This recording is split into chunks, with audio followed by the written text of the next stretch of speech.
Vamos começar mais um seminário do Programa de Pós-Graduação em Políticas Públicas, Estratégias e Desenvolvimento, agora em período de quarentena.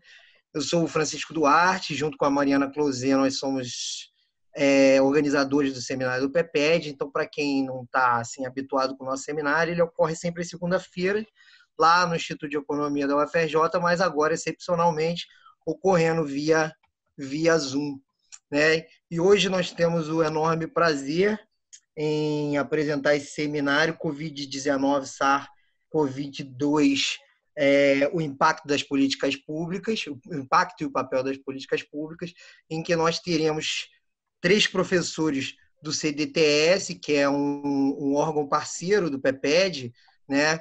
Inclusive o professor Carlos Morel, que é um dos nossos palestrantes, é professor permanente do PEPED. Teremos também o Marcos Freire e o Tiago Souza, que são professores do CDTS, são pesquisadores do CDTS, aqui hoje com a gente. Então, basicamente, vou apresentar aqui o currículo dos nossos palestrantes, que são currículos muito interessantes. O professor Carlos Morel é membro titular da Academia Brasileira de Ciências e pesquisador da Fundação Oswaldo Cruz, é médico pela Faculdade de Medicina da Universidade Federal de Pernambuco e doutor em Ciências pelo Instituto de Biofísica Carlos Chagas Filho, da Universidade Federal do Rio de Janeiro. Ele é criador do Departamento de Bioquímica e Biologia Molecular do Instituto Oswaldo Cruz e, pelos seus trabalhos científicos e reconhecimento, ele foi presidente da Fiocruz entre 1993 e 1997. Recebeu prêmios como Ordem Nacional do Mérito Científico, Classe Gran Cruz, Prêmio Cidade do Rio de Janeiro e doutor honoris causa pela Universidade Federal de Pernambuco. Entre 1998 e 2004, foi diretor do Programa Especial de Pesquisa e Tratamento de Doenças Tropicais da Unicef. Desde 2004, ele é coordenador do Centro de Desenvolvimento Tecnológico da Fiocruz, em Saúde, CDTF da Fiocruz, e professor permanente do Programa de Pós-Graduação em Políticas Públicas, Estratégia de Desenvolvimento, PEPED UFRJ, o programa que está realizando aqui esse seminário. O professor Marcos da Silva Freire possui graduação em veterinária pela Universidade Federal Fluminense e doutorado em biologia parasitária pela Fundação Oswaldo Cruz. Atuou como tecnologista da Fundação Oswaldo Cruz no período entre 1984 e 2018 e exerceu função de vice-diretor de desenvolvimento tecnológico do Instituto de Tecnologia em Imunobiológicos Biomanguinhos Fiocruz, durante o período de 2009 e 2017. Atualmente é vice-coordenador geral de Desenvolvimento Tecnológico do Centro de Desenvolvimento Tecnológico em Saúde, o CDTS Fiocruz, e assessor científico de Biomanguinhos Fiocruz. Possui experiência na área de microbiologia, ênfase em vacinologia e desenvolvimento tecnológico de produtos biológicos. O Tiago Souza possui graduação em Ciências Biológicas pela Universidade Federal Fluminense, mestrado e doutorado em Química Biológica pela Universidade Federal do Rio de Janeiro. Atualmente é especialista em saúde pública da Fundação Oswaldo Cruz. É orientador permanente do programa em Biologia Celular e Molecular, bolsista de produtividade CNPq, jovem cientista do nosso estado e membro filiado da Academia Brasileira de Ciências.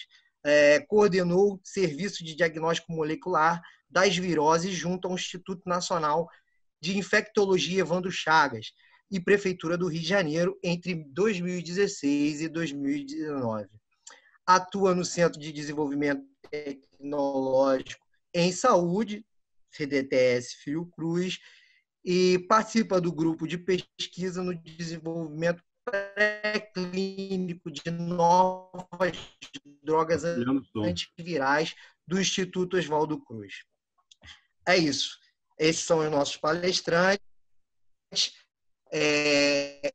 Eu agradeço a presença de todos e espero que a gente tenha um ótimo seminário, Opa. um tema tão interessante, tão importante no atual momento que vivemos. Passo a palavra, então, para o professor Carlos Morel, a início do nosso evento. Boa noite, espero que estejam me escutando e me ouvindo bem. É um prazer estar aqui nessa parceria com o PPED. E eu já vou começar compartilhando a tela, porque eu tenho uma exposição que talvez facilite a nossa conversa. Espero que todos estejam vendo a tela. Então, essa é a ideia. A gente vai apresentar um pouco, cada um 10 minutos, e depois teremos 30 minutos para pergunta e resposta. Eu vou falar uma coisa mais geral sobre introdução a pandemias e um pouco sobre o Covid-19. E vou começar com esses 3 livros que eu coloquei aí para vocês entenderem um pouco o momento. O primeiro livro aí, O Enigma da Peste Negra. A peste negra dizimou 1/3 da humanidade. Foi assim um dos maiores eventos sanitários. Aterrorizante. Pela capa do livro vocês veem como é que, enfim, mas já foi assim a primeira grande epidemia que está na memória de muita gente ainda. O segundo livro é sobre a gripe, que ficou chamada gripe espanhola de 1918, mas na realidade foi uma gripe que se originou dos Estados Unidos e que também foi um grande impacto. No Rio de Janeiro, os cadáveres se amontoavam pelas ruas e é considerada também uma das segundas grandes epidemias. O terceiro livro, sobre Zika, uma coisa mais recente, mais localizada, mas que também no Nordeste brasileiro, em particular, foi destruidora com causa de muitas microcefalias. Agora, eu trouxe aqui esses 3 livros, um de 96, um de 2012 e um de 2017. Veja, eu chamo a atenção para a capa desse de 96. Olha esse subtítulo aqui embaixo, AIDS e Ebola, coisa da natureza, um acidente ou intencional? Eu trouxe esse livro porque é muito atual, atualmente, a questão do vírus que dá origem à Covid-19, a atual pandemia. O que tem de teoria e de hipótese e de acusações na internet que esse vírus, a mais tranquila, que escapou do laboratório, mas a mais nociva é que foi um evento planejado, uma maquinação de cientistas do governo chinês. Então, esse debate que tem no livro 96, que se o AIDS e a Ebola tinham sido coisas naturais, ou acidente, ou intencional, mostra como os ânimos ficam excitados quando tem uma epidemia. Ninguém quer ser culpado, e então os dedos apontados estão aí para todo mundo. O segundo livro é um livro que eu aconselho quem tiver mais interesse, de um jornalista que escreve muito bem, mas vejam de novo também o subtítulo: Infecções animais e a próxima pandemia humana. Tá? Não é segredo nenhum que essa pandemia estava no horizonte, sendo esperada. Existem vários livros sobre isso, mostrando que o perigo está permanente e que qualquer dia chegaria. Já teve conferência do Bill Gates sobre isso. Perguntaram ao Bill Gates há um tempo atrás qual é a doença mais séria. Ele falou assim: a próxima pandemia. A Larry Garrett também, outra escritora que teve livros interessantes sobre isso. Ela é chamada Cassandra das Epidemias. Mas, enfim, é algo que está no radar de quem trabalha com biologia, com medicina e que faz prevenção e controle de epidemias.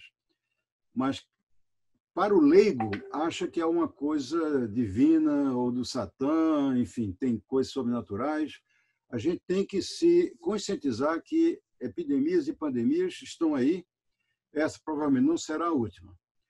O terceiro livro, na capa, mostra uma aglomeração e uma pessoa provavelmente espirrando e jogando o vírus para os demais.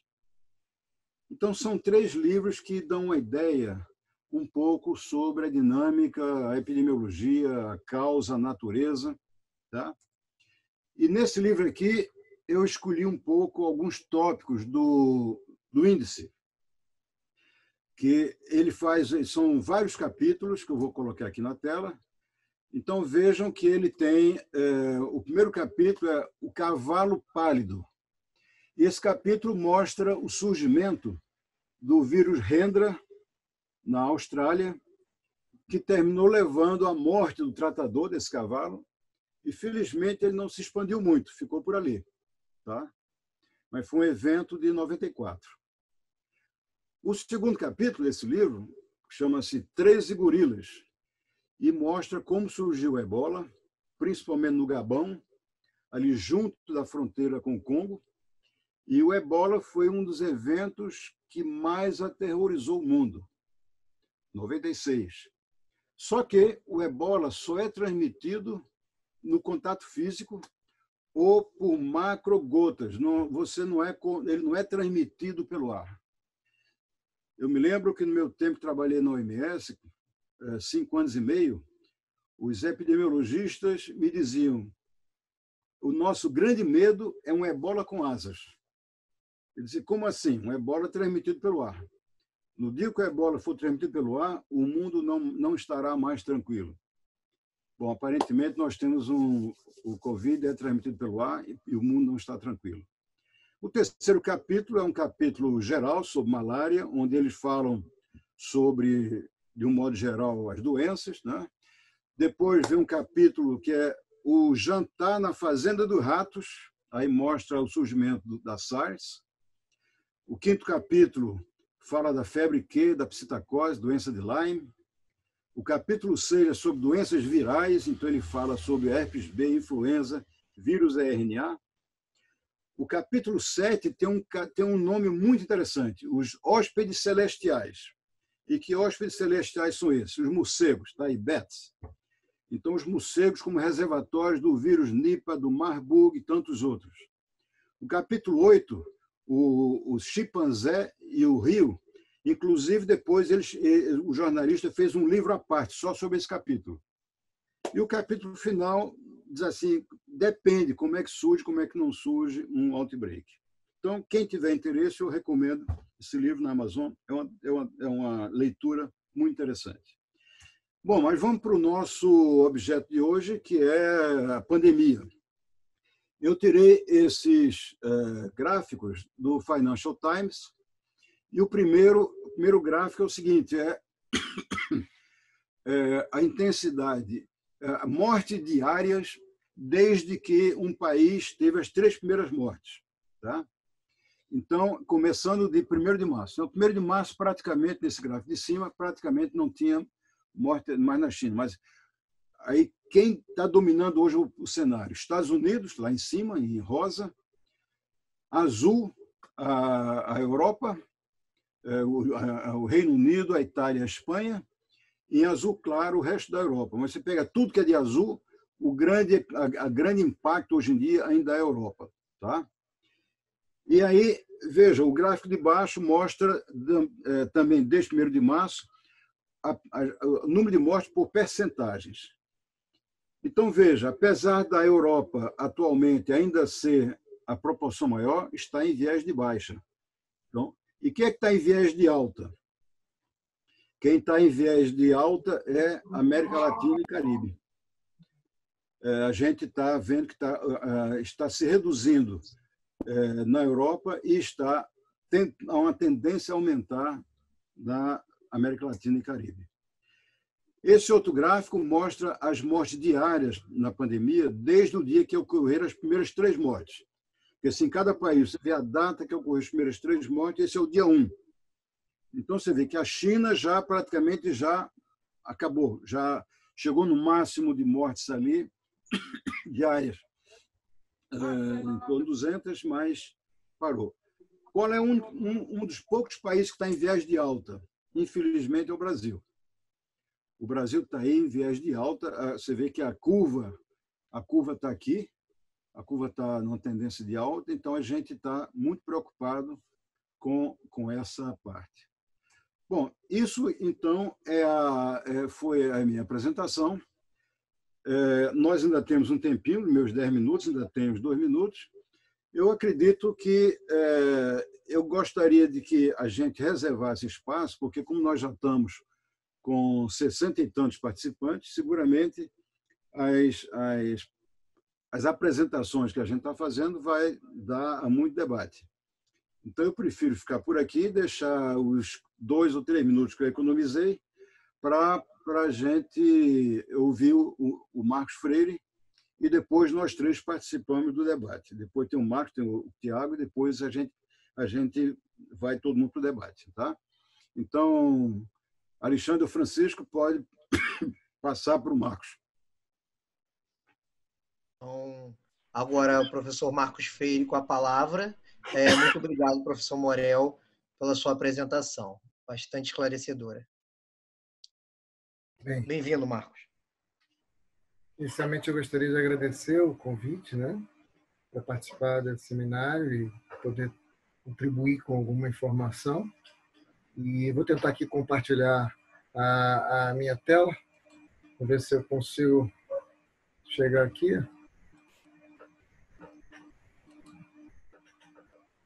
Minha apresentação. Ok.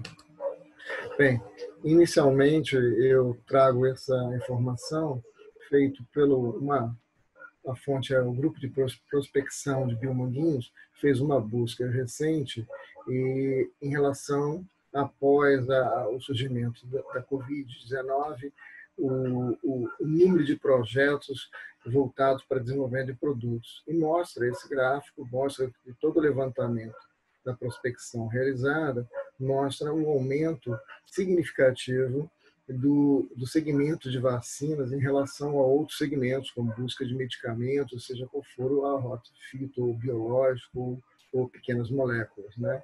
Então, só para ter ideia, nesse grupo, desse período, 121 iniciativas ou projetos buscando vacinas, né? Isso mostra o quanto que isso estimulou como uma solução para buscar uma solução, vamos dizer assim, definitiva para a questão da Covid-19. Né? Mas também uma publicação da Nature mostra todos os projetos, né? Levanta 115 projetos no desenvolvimento de vacina. Né? E nessa publicação da Nature, o que se vê? Vê basicamente um cenário em que você tem indústrias, uma grande indústria de vacinas, né, envolvida academia, setor instituições de ciência e tecnologias públicas, né, e instituições que não visam lucro, né, como outras iniciações que buscariam também centro de pesquisa, não buscando lucro, não profit, né. Mas o que chama atenção nesse gráfico é o número, o percentual de projetos ligados à indústria, né? Ao setor privado, né? Melhor falando. Né? E aí também uma outra questão aqui nesse gráfico é a distribuição geográfica desses projetos, mostrando que esses projetos estão na América do Norte, na China, na Europa, na Ásia e na Austrália. Não aparecendo, né, projetos, por exemplo, na América do Sul. Né? Não existe, né, nessa publicação, não aparece nenhuma iniciativa de busca de vacina. Mas o que se vê basicamente um percentual muito alto. É lógico que isso foram buscar confirmações, alguns não confirmaram, mas de qualquer forma dos confirmados nessa publicação, em torno de 78 projetos, a grande maioria está dentro do setor privado, né? Isso chama atenção a questão do financiamento, da busca, quem tem, vamos dizer assim, condições de de manter um projeto de desenvolvimento de uma vacina de forma acelerada, como está se buscando esta vacina, né? Ainda nessa publicação, na Nature, há uma distribuição pelo tipo de abordagem de tecnologia, né, que se busca, né? Então, vai de abordagens, vamos dizer, conservadoras ou maduras até abordagens extremamente inovadoras e vamos dizer assim, não tão maduras, né? Então, tem abordagens, algumas que não conseguiram, a revista, os autores não conseguiram esclarecer exatamente qual era a abordagem usada, a abordagem tecnológica usada para chegar a essa vacina, né? Mas você vê de tudo, né? Então, porque existe nessa questão de vacinas, existe uma questão de uma emergência, seria mais fácil, regulatoriamente falando, você seguir com a busca de tentar uma vacina com uma tecnologia madura, né? Uma tecnologia madura em vacina seria uma tecnologia que vem se usando aquela tecnologia para outras vacinas que já estão no mercado há muitos anos, se conhece muito bem como ela funciona em relação aos rendimentos, à questão de capacidade de imunizar e também a questões de possibilidade de eventos adversos nessa vacina, os efeitos colaterais, né? Então, mas isso é uma distribuição muito grande no tipo de tecnologia usada nessas iniciativas e projetos ao redor do mundo em relação à busca de uma vacina para a Covid-19. Aqui também, de novo, né, o grupo de prospecção de Biomanguinhos fez um levantamento de tudo que estava sendo publicado, buscando os tipos de tecnologias, abordagens. E interessante, você vê que uma parte significativa, uma maioria aqui, né, 27 projetos, buscam vacina de subunidade, né? Quer dizer, tentando uma alternativa não infecciosa, buscando uma coisa que fosse mais fácil de produzir e em termos não tão, vamos dizer assim, buscando uma segurança maior, né? E tenta uma abordagem com síntese peptídeo, mas não, quer dizer, você tem de tudo, né? De todo um portfólio muito interessante, bem sortido em relação à abordagem tecnológica, buscando esta vacina, né? E é uma situação muito incerta de qual dessas abordagens vai funcionar, mas é muito interessante ver a quantidade de projetos e a variedade de abordagem tecnológica que está sendo utilizada na busca de uma vacina para a Covid, né?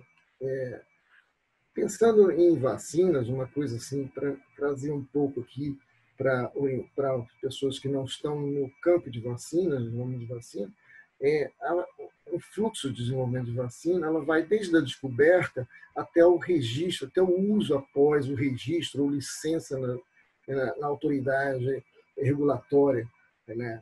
Que aqui no Brasil, por exemplo, é a Anvisa, né? E é um funil, na realidade é um funil, esse funil existe realmente, e você, na primeira fase de descoberta, você descobre um candidato, um antígeno, né? Num segundo momento, né, você busca essa prova de conceito, né? E você faz um pré-desenvolvimento e depois o desenvolvimento. E aí você tem toda a parte, tanto na prova de conceito como na pré-clínicos, né? Você tem que usar animais para provar esse conceito. Os conceitos ele vai da segurança a também a eficácia, né? O quanto você consegue provar que essa vacina ela é capaz de imunizar ou proteger um animal. E aí você parte para um estudo.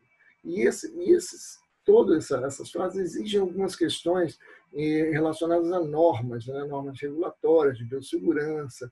E um projeto como esse ele tem um alto custo, um retorno incerto. Como eu disse, você pensando no início, começa com um grande número, mas na realidade muitos vão se perdendo, saindo, né? Durante esse funil, né? E você requer realmente normalmente um desenvolvimento de uma vacina, ela pode ir de 10 a 20 anos, dependendo da condição de desenvolver, a dificuldade para isso, né? E em termos de desenvolvimento de vacinas, né, esse funil é muito interessante porque ele mostra exatamente o quanto da descoberta e você sai sempre isso. Agora, Nesse slide, o mais importante é esse gráfico, né, que mostra o seguinte, um gráfico entre o risco e o estágio do projeto. Quer dizer, o que esse gráfico quer dizer, na realidade? Esse gráfico mostra para a gente, isso é normal em vacinas, quanto mais incipiente o projeto, quanto mais a fase inicial do projeto, maior o risco. Quando você avança nessas fases, anda nesse funil, na direção do registro, da licença, esse risco vai diminuindo.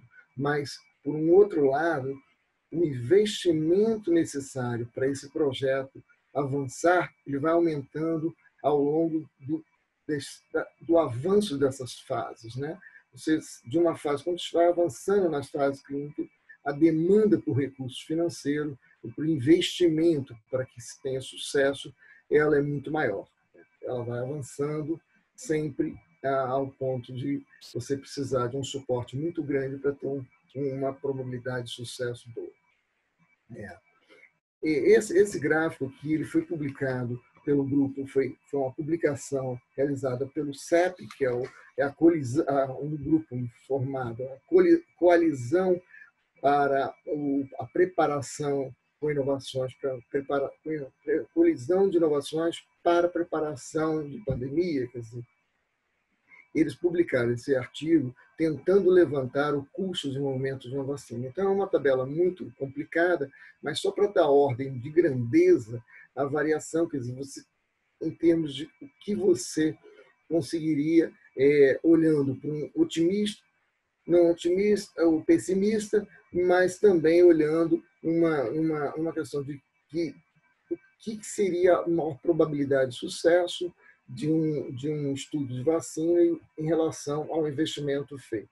Isso aqui, se chega a um projeto que pode chegar na casa desde o pré-clínico, a fase 2, não é a última fase clínica, que seria 3, mas o final da fase 2, ele poderia chegar a um custo de acima de 1 bilhão e 800 milhões de dólares para você realizar toda essa fase, né?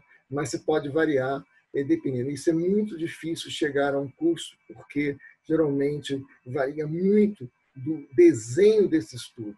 Mas o estudo clínico, por exemplo, para uma vacina que feita na necessidade que nós temos hoje em termos de tempo, ela teria que ser feita com recursos, vamos dizer assim, muito altos para que isso realmente tivesse um sucesso, né? A probabilidade de sucesso desse estudo clínico, né? E para terminar, assim, aqui essa questão da translacional, quer dizer, de uma vacina, né? Mostrando o seguinte: uma vacina,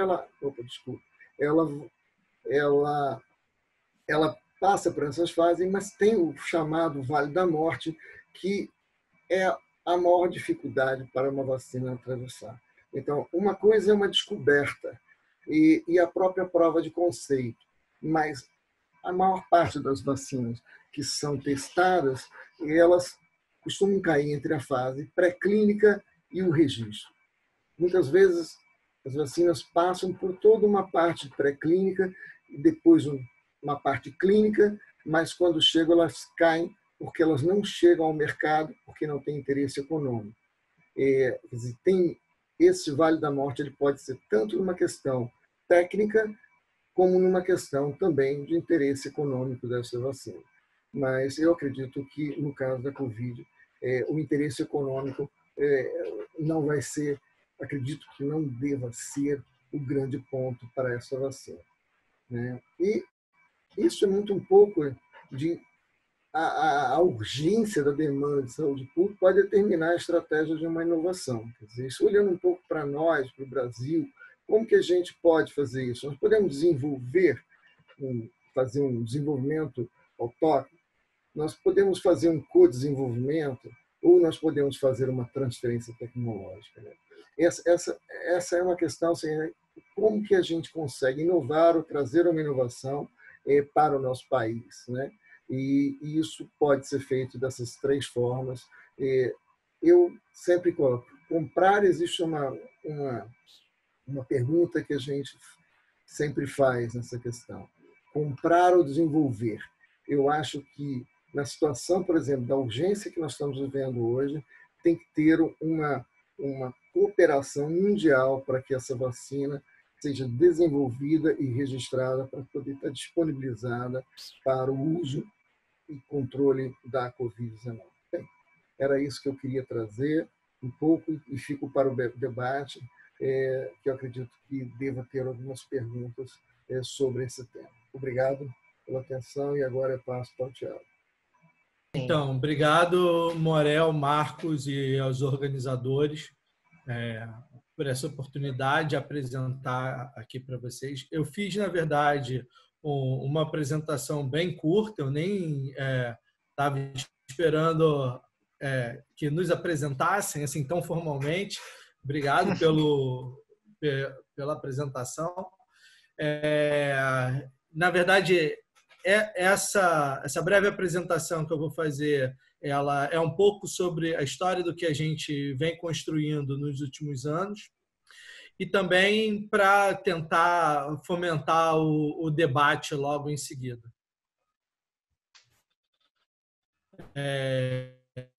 Meu nome é biólogo, mestre e doutor em bioquímica. Eu atualmente estou como vice-coordenador de inovação do CDTS, coordenado pelo Morel. A gente tem alguns trabalhos importantes na área da interface entre esses três campos, que é o desenvolvimento de antivirais, o que a gente chama de virologia translacional, que é aquele resultado que a gente pode obter no laboratório, que pode ter diretamente um impacto no manejo clínico do paciente. Então, por exemplo, durante a pandemia de 2009, demonstramos que pacientes oncológicos com H1N1 secretavam vírus por até 60 dias. Então, isso implicou num período de quarentena e num manejo diferenciado. Esse é o tipo de dado translacional que nós produzimos. E, além disso, a gente tem alguns estudos colaborativos com outros grupos básicos para trabalhar na área de patogênese das infecções virais. E aqui no meio disso tudo tem uma história que a gente começou a construir há 5 anos atrás, que é uma história chamada de reposicionamento de moléculas. Essa história começou durante o surto das arboviroses, o surto de Zika, chikungunya, febre amarela no Brasil. Os nossos resultados resultaram em 2 capas de publicações de alto impacto sobre a dispersão do vírus Zika na América e novos métodos de sequenciamento de genomas. Além disso, nosso grupo demonstrou que um medicamento utilizado no tratamento de hepatite C, que é o sofosbuvir, ele servia para inibir a replicação do Zika, do febre amarela e até mesmo do chikungunya. Esses resultados motivaram uma proposta de ensaio clínico que ela é endossada pelo Médicos Sem Fronteira como sendo um ensaio estratégico, tanto para ampliar o acesso ao sofosbuvir, quanto para buscar terapias específicas para arboviroses. Mas o nosso problema esse ano passou a ser outro. A gente teve que enfrentar uma nova pandemia de vírus respiratório. Os vírus respiratórios eles têm uma escala que a gente está vendo na pele, o impacto dessa escala comparado com as arboviroses ou com as DSTs ou com as gastroenterites. Eu não vou me ater na minha apresentação em muitos detalhes virológicos, mas, se for necessário, tem alguns outros slides para esclarecer melhor cada ponto. E o coronavírus está aqui, ó, o novo coronavírus. Isso é uma árvore filogenética. A partir disso, a gente consegue tentar estabelecer as origens do novo coronavírus. E, como vocês podem ver, essas sequências em rosa do coronavírus humanos, elas são enraizadas, que a gente chama, ou seja, elas têm uma ancestralidade nos coronavírus de morcego, que, por sua vez, tem uma ancestralidade nos coronavírus de pangolim, que é esse animal aqui desse lado. Então, em conjunto, esses dados mostram a evolução natural dos coronavírus para chegar até o ser humano. E todo evento zoonótico desses tem o potencial de emergência de pandemia, ou seja, todo vírus que rompe a barreira animal e chega ao ser humano, ele tem o potencial pandêmico, especialmente quando ele ganha capacidade de transmissão sustentada entre humanos. E, de certo modo, foi isso que foi constatado no dia 30 de janeiro, quando a Organização Mundial da Saúde declara uma emergência de saúde pública de preocupação internacional. A partir daí, os casos se escalonaram. Então, a gente tem aqui o mapa mundi de casos. No dia 22 de março, tínhamos registrados no mundo 311 mil casos, com 13 mil mortes. 18/4, 2 milhões de casos confirmados, 150 mil mortes. E ontem, dia 3 de maio, 3 milhões e meio quase de casos, com quase 250 mil mortes no mundo. Então, essa escala é uma escala sem precedentes, contemporâneo. O evento pandêmico de infecção respiratória que a gente observou mais próximo, ele foi em 2009. E esse é um gráfico, é uma ilustração da pandemia de 2009, que mostra o número de consultas no México, que foi um dos epicentros da pandemia de H1N1. E aqui a gente vê o número de consultas em função dos meses do ano, dos anos de 2007, 2008 e 2009. Então, como vocês podem ver, tem um número básico de consultas que, de repente, com a introdução do novo vírus, explode. Então, isso é um pouco o que a gente quer fazer, né? Quando fala da prevenção, do achatar a curva de disseminação do vírus. Porque poucos são, ou nenhum é, o sistema de saúde que tem a complacência de passar a admitir esse número tão grande de casos. E para reduzir o impacto de uma infecção por um novo vírus, uma das soluções de curto prazo é buscar antivirais, especialmente naquela palavrinha que eu falei, que é o reposicionamento, onde você seleciona compostos que são considerados seguros para seres humanos e tenta propor um novo uso para esses compostos. E a OMS, através de um ensaio clínico global chamado Solidariedade, fez isso.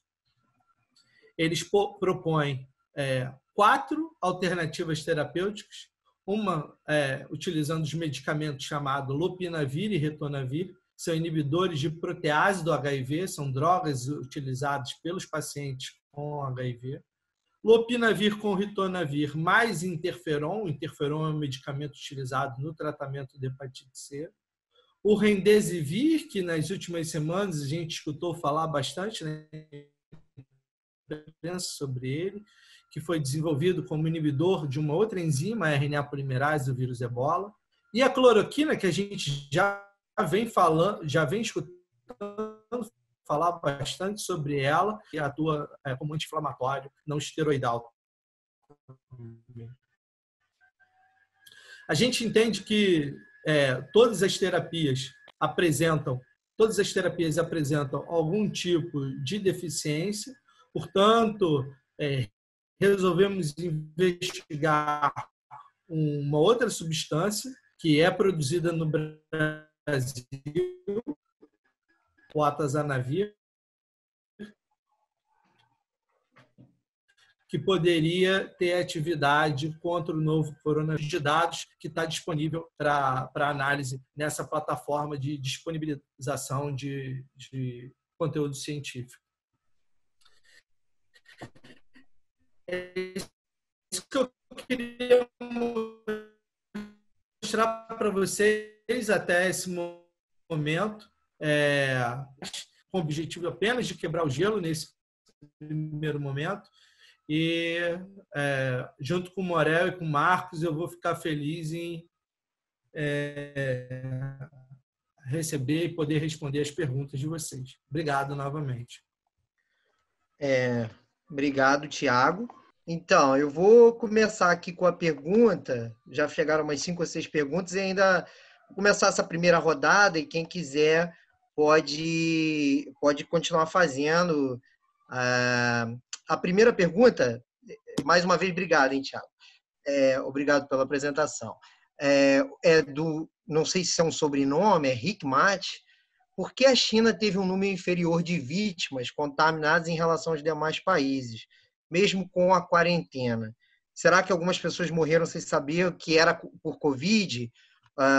Então, é uma questão mais especulativa. Bem, essa é a primeira pergunta. Eu vou fazer duas, aí vocês respondem, eu faço mais duas, né? A segunda questão é da professora Liliana Cero, que é professora do PEPED também. Ela afirma que o Centro CTS do IPEA tem um artigo muito bom sobre IPs, né? IPS, em relação à vacina potencial para o coronavírus, sobre movimentos internacionais e das empresas numa direção positiva.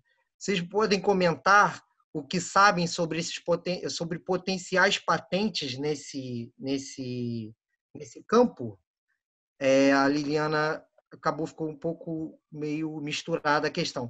Mas a primeira em relação, se vocês acham que há uma subnotificação da China, conhece algum estudo, ou se é uma questão relativa a desconhecimento do próprio vírus, por isso eles acabaram ficando com um número tão baixo de vítimas.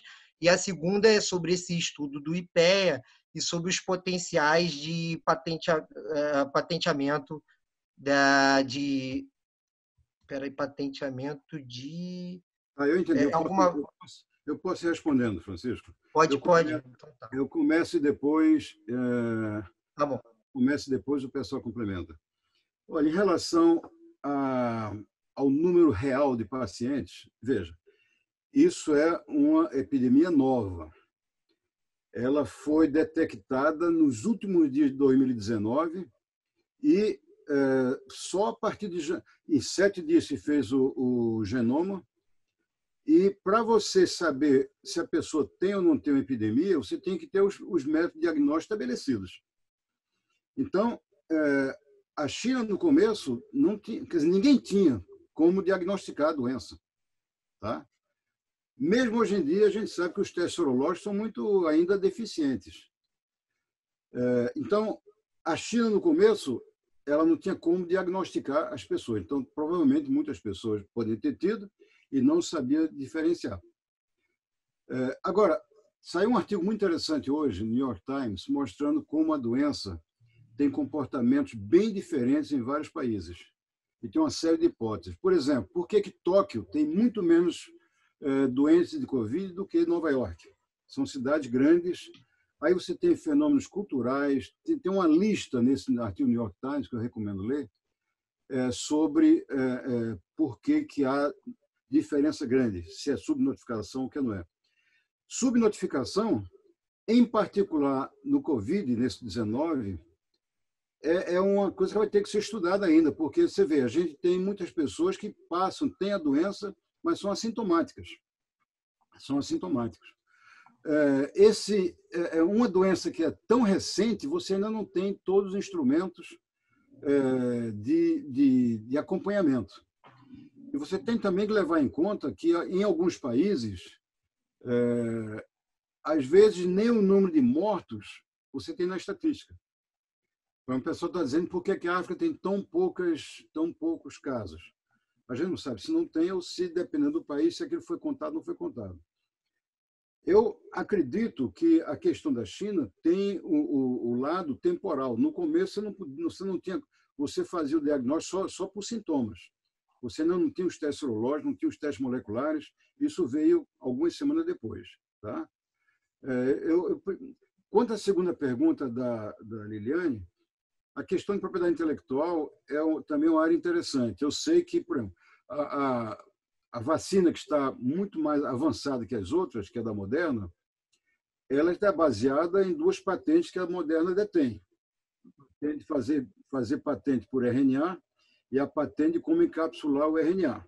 Tá? Isso vai ser uma disputa, uma briga futura. Vai depender de quem chegar com a vacina em primeiro lugar, quantos foram os participantes e qual vai ser a política global de distribuição ou acesso dessa vacina. Eu espero que a OMS seja chamada a participar, mas vai um momento complicado, até porque a OMS está sob críticas muito fortes do Trump, que está querendo colocar toda a culpa da pandemia em cima da China. E inclusive, já ameaçou cortar todo o financiamento para a Organização Mundial de Saúde. Então, a questão da patente, seguramente, cada grupo que está desenvolvendo está protegendo a sua informação. Vamos ver quem vai chegar na frente, e isso é o que vai contar para saber o que patente que vai estar presente ou não. Eu passaria agora, talvez, para o Marcos e para o Tiago, para eles comentarem também. Marcos. Em relação à questão da incidência da doença na China, eu acho que o Ariel respondeu bem. Eu acho que é isso mesmo. É difícil explicar o comportamento, e talvez o Tiago possa falar alguma coisa sobre a parte mais virológica da coisa. Agora, em relação à questão das patentes, essa questão da propriedade intelectual, né? Eu acho que vai ter uma situação diferenciada aí.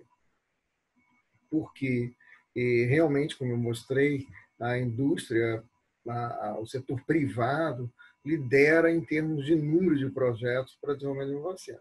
Provavelmente está amarrado ao interesse econômico. Provavelmente está amarrado à propriedade intelectual. E uma vacina é uma coisa muito complexa. Ela não está única e exclusivamente amarrada a um antígeno. Mas uma vacina ela vai desde uma formulação, né? Como o Morel falou da questão do encapsulamento de um RNA, essa vacina, no final das contas, ela tem que ter termo estável, ela tem que ter uma formulação, ela tem que ter uma apresentação, ela tem que ter um controle de qualidade, então ela tem um know-how dentro disso. Então, quando eu coloco meu último slide, o fazer, que é mais ou menos a pergunta, comprar ou fazer, né, em que você pensa em co-desenvolvimento, transferência tecnológica, bota isso numa balança, né, em uma situação de muitos países onde a situação é drástica e não tem como desenvolver, e tem pior. O Brasil, por exemplo, eu acho que é um país que nós temos condições de absorver tecnologia por transferência tecnológica. Nós temos uma capacidade instalada na Fiocruz, no Butantan, no Brasil, capaz de absorver tecnologias dentro de todo esse portfólio de projetos. Talvez quase que 100% dos projetos, de alguma forma, a gente consegue, com um investimento relativo, trazer essa tecnologia e conseguir produzir. Agora, tem países no mundo, na própria América Latina, que não tem a menor condição de absorver. Então, isso é um problema. Então, o que o CEP, por exemplo, quando fundaram essa coalizão para enfrentamento de pandemias, né, com inovações, a ideia era essa, era você levantar toda a capacidade instalada e, quando surgisse uma pandemia, você, de uma forma emergencial, você olharia quem teria condição de produzir essa vacina para a distribuição mundial. Porque não vai ter uma única indústria farmacêutica capaz de produzir a vacina para uma demanda mundial de Covid. Então, eu acho que isso é uma situação que Unicef, ONU, o próprio CEP, a OMS terão papéis assim, importantíssimos. E uma da iniciativa que já está em curso é, assim como o Solidarity, que o Tiago mencionou para medicamento, existe agora já uma pesquisa da OMS para ver quem teria condições de ter um site para desenvolvimento para avaliação clínica de vacinas candidatas. Quais? Ainda não está definido. O artigo saiu, por exemplo, sexta-feira, tinha um artigo circulando da Nature que exatamente colocar qual vacina que vai ser dentro desse estudo, vamos dizer assim, multicêntrico de vacinas, quais candidatos serão estudados. Mas eu acho que é por aí agora. Realmente, como é que vai ficar a propriedade intelectual, eu acho que vai ter que ter alguma situação, talvez a solidariedade vai ter que predominar e talvez menos lucrativo do que é hoje o mercado de vacinas no mundo. Então, o que eu tinha que falar era isso. Tiago. Obrigado, professor Marcos. O Tiago vai comentar?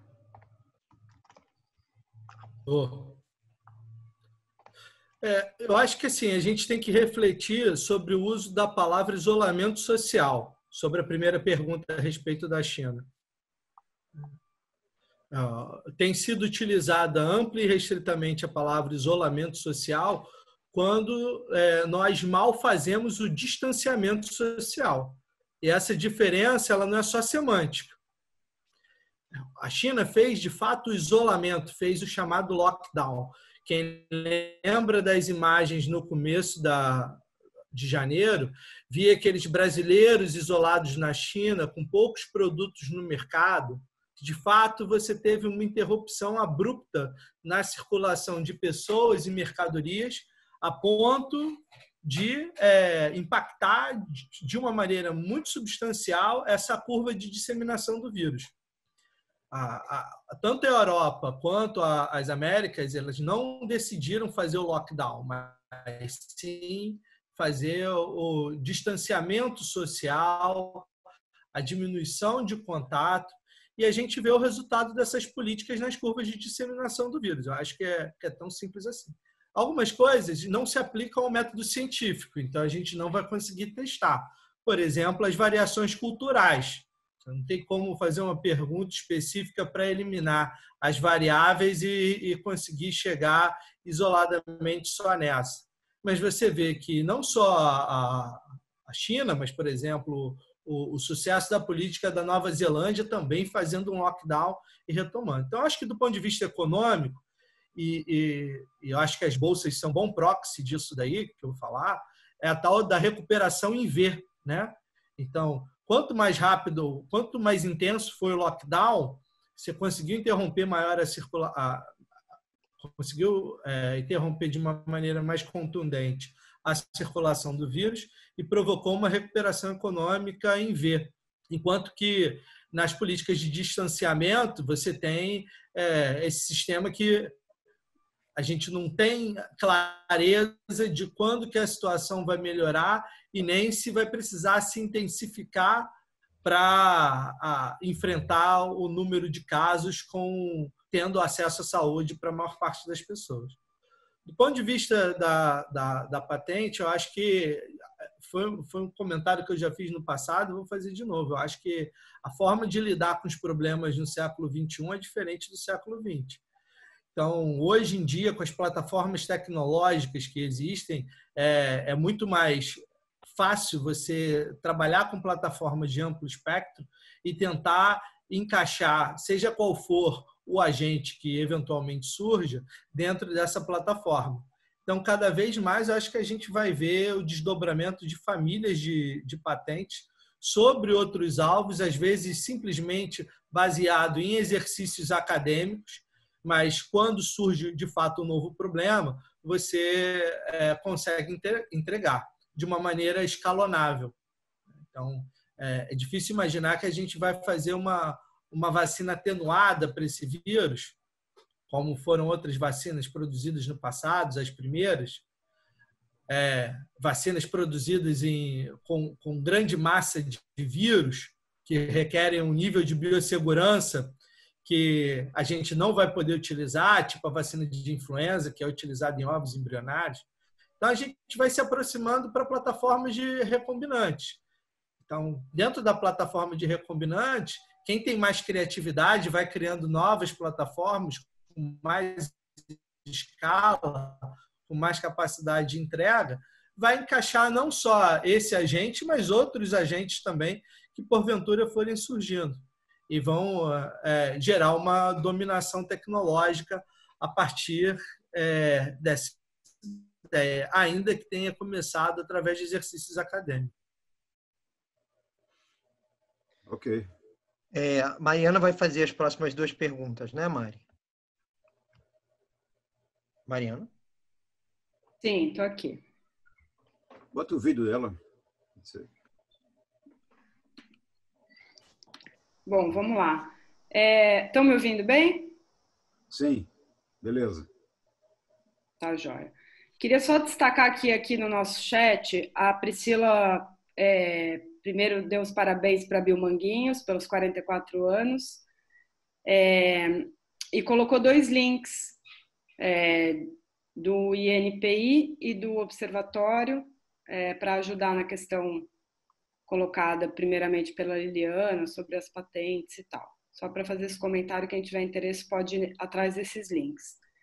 Bom, a gente está seguindo a ordem aqui das perguntas. A gente já tem 14 perguntas, então vamos tentar ser objetivo tanto na pergunta quanto nas respostas. A pergunta da professora Renata: como vai levar tempo para desenvolver a vacina? Que medidas são mais importantes após o pico da pandemia no Brasil? E na sequência veio a pergunta do Vitor, perguntando se que o prazo de 18 a 24 meses para a conclusão do desenvolvimento de uma vacina contra a Covid, que é mencionado na mídia, se ele é crível, na opinião de vocês, se esse prazo de 18 a 24 meses seria possível. Acho que essas duas por enquanto, né? A pergunta da Renata é sobre que medidas são mais importantes após o pico da pandemia no Brasil. Já que a vacina vai levar um tempo para se desenvolver, o que a gente podia dizer mais de imediato, como medida importante? Ela diz que após o pico da epidemia, ou seja, quando Exato. Eu acho que devia ser no momento já, né? Veja, pois é, não tem vacina, então faz o quê? A primeira coisa seria observar as recomendações de distanciamento social, de prevenção, toda aquela lista que a OMS estimula e defende, né? Usar máscara, pouco. Porém, a gente está vendo que isso, no Brasil, na maioria dos casos, não está sendo seguido. Tem manifestações contra isso e temos um governo que está dando muito pouca importância a estimular isso, para dizer o mínimo. Então, eu torço para que, já que a vacina não vem, eu torço para que o Tiago e os seus colegas no mundo todo que estão querendo fazer reposicionamento de drogas, que tenham sucesso. A cloroquina não apostaria tanto como ela, mas não sei se alguma dessas moléculas que estão sendo retestadas, que já estão aí, já foram liberadas para outras doenças, isso talvez seja a coisa mais, talvez a esperança maior. Mas também não apostaria só nisso. Eu, por exemplo, estou em casa em confinamento total com a minha mulher, não saio para canto nenhum, porque ainda acho que a prevenção é a melhor medida nesse momento. E aí a gente vê muito como isso é diferente de país a país. A tal diferença cultural e a diferença de educação. Você tem um nível de falta de uma educação primária. Você tem no Brasil, você tem uma deficiência de educação que não se compara com outros países, né? Uma medida que, nos países escandinavos, basta uma orientação para as pessoas seguirem, aqui, além da orientação não ser seguida, você tem um movimento contra a orientação. Você tem um presidente que sai sem máscara e toca todo mundo. Então, eu diria, para quem puder, quem tiver condições, tentar o distanciamento social. Agora, como fazer isso num país com essa desigualdade, com as comunidades, as favelas?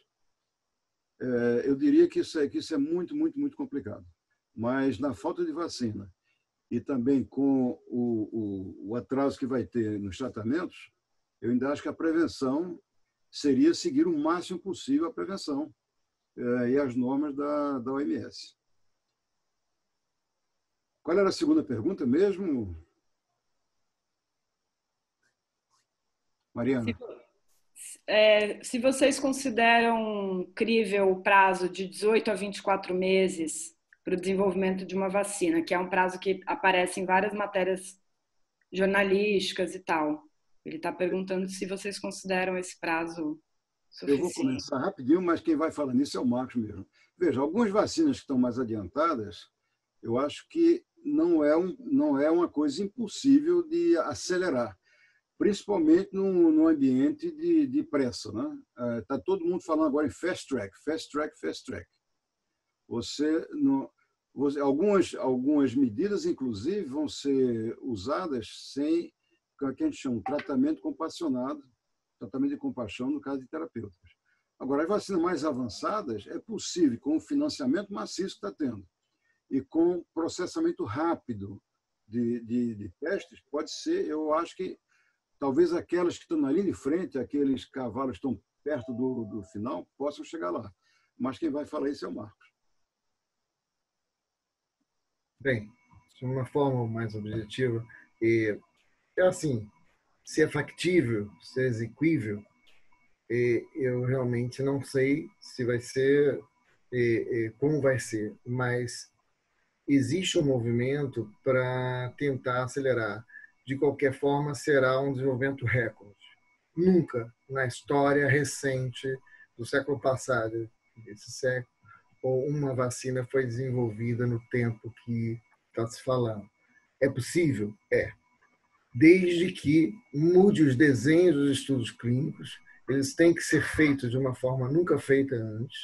Eles terão que ser feitos de forma que você vai ter que monitorar de um tempo real de todos os voluntários vacinados, imunizados, e o que aconteceu em termos de segurança, em termos de eficácia, em termos de incidência da doença, né? Tudo isso vai ter que ser acompanhado. E eu acho interessante esse envolvimento, essa proposta de solidariedade para vacinas, onde você coloca várias vacinas em um placebo e distribui para vários sites no mundo, seja onde o vírus está circulando, onde ainda não circulou, onde já circulou, e você faz uma avaliação em tempo real. Eu acho que é a única forma de se ter uma vacina num tempo mais curto do que eu apresentei, que é o padrão normal, que é você ter uma vacina quando ela sai de uma forma muito rápida, sai em 10 anos. Porque uma vacina você tem que ir comprovando tanto a questões de segurança quanto a questões de eficácia. E segurança, os eventos adversos muito raros só vão aparecer quando tiver um número muito grande de milhões ou milhares, ou eu diria milhões de pessoas imunizadas. Você vê, vou dar um exemplo. E a gente trabalhou muitos anos com febre amarela e a gente acreditava que febre amarela era uma das vacinas mais seguras do mundo.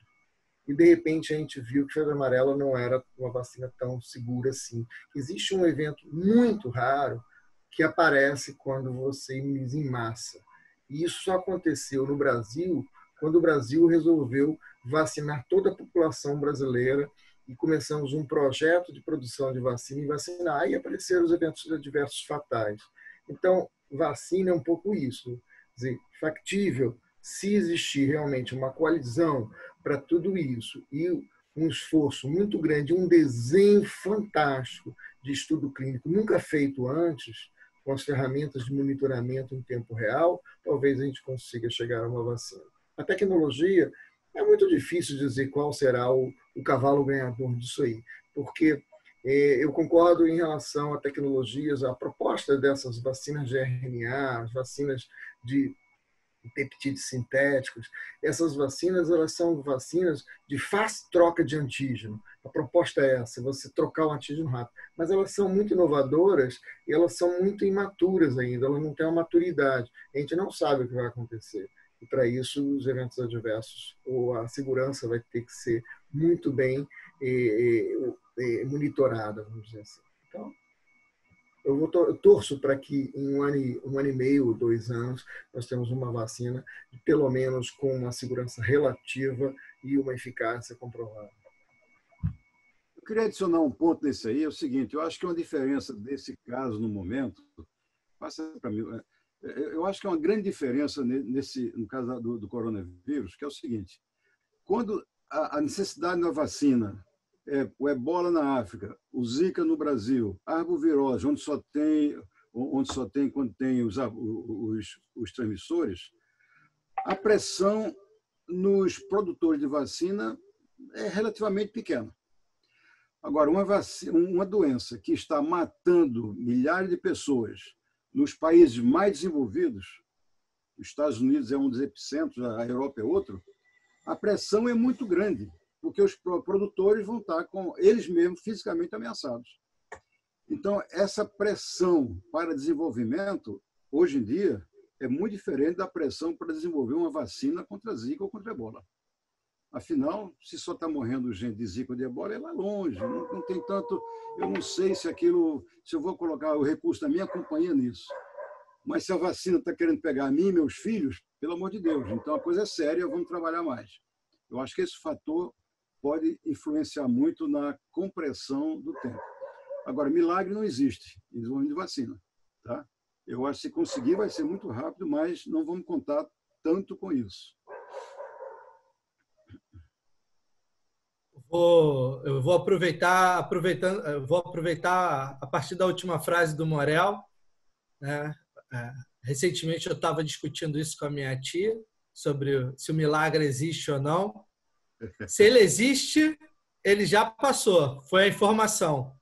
Então, o Brasil e a América Latina, nós fomos um dos últimos países a receber o vírus, o que teria proporcionado uma disseminação de uma informação consistente para a prevenção.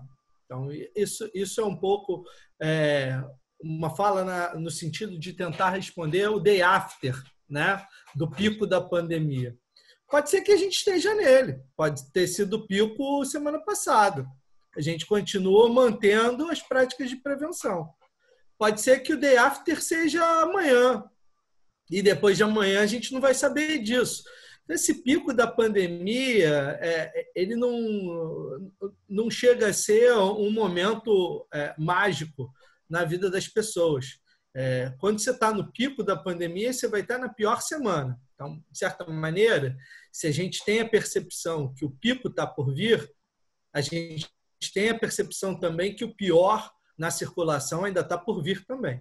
E eu acho que a percepção é essa.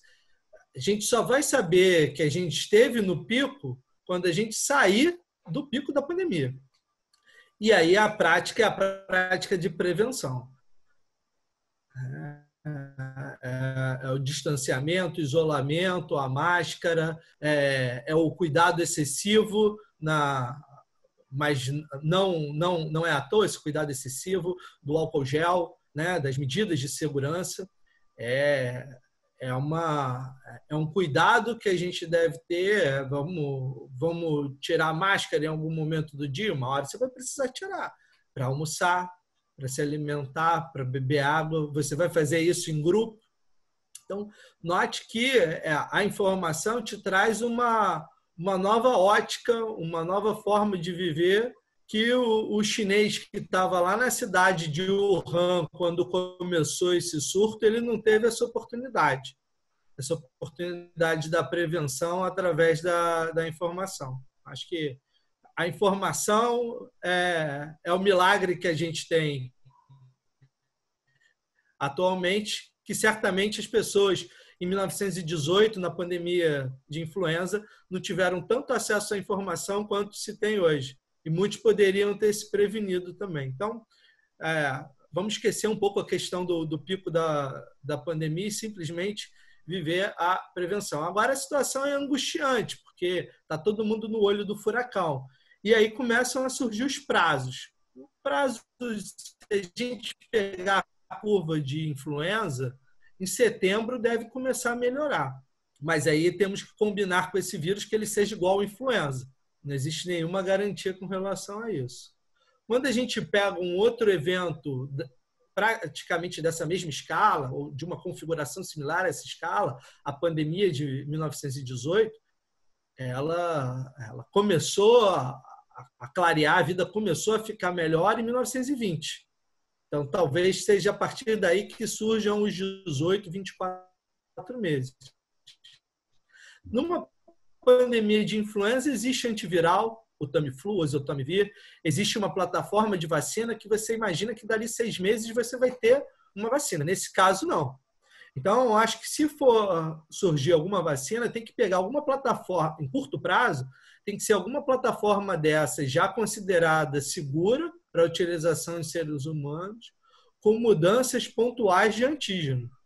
E aí você precisa de um conhecimento básico em imunologia, quais são os antígenos críticos para uma resposta efetiva para isso funcionar. Com certeza tem muita gente trabalhando no mundo hoje para isso. Eu acredito numa possibilidade do desenvolvimento rápido, mas a solução não pode ser pior do que o problema, porque se a segurança não for clara dessa vacina, vai matar mais gente do que o vírus. E vai gerar uma insegurança para todas as outras vacinas de uma maneira geral, que já sofrem com movimentos anti-vacina. Então, de novo, a prevenção é o nosso melhor remédio hoje.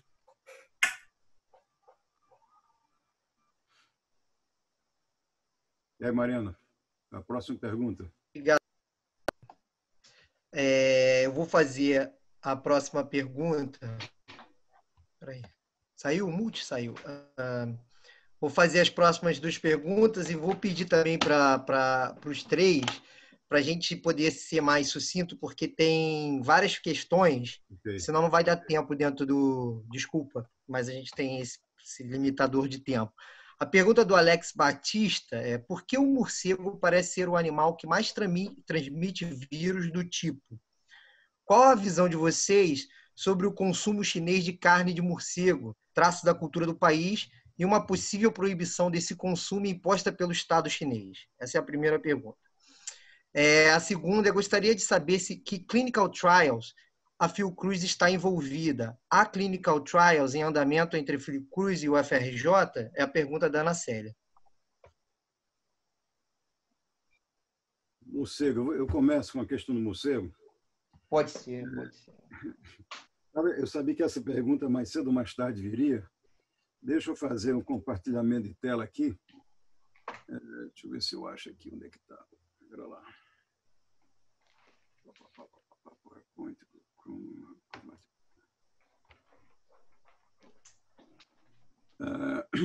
Antes desse aqui.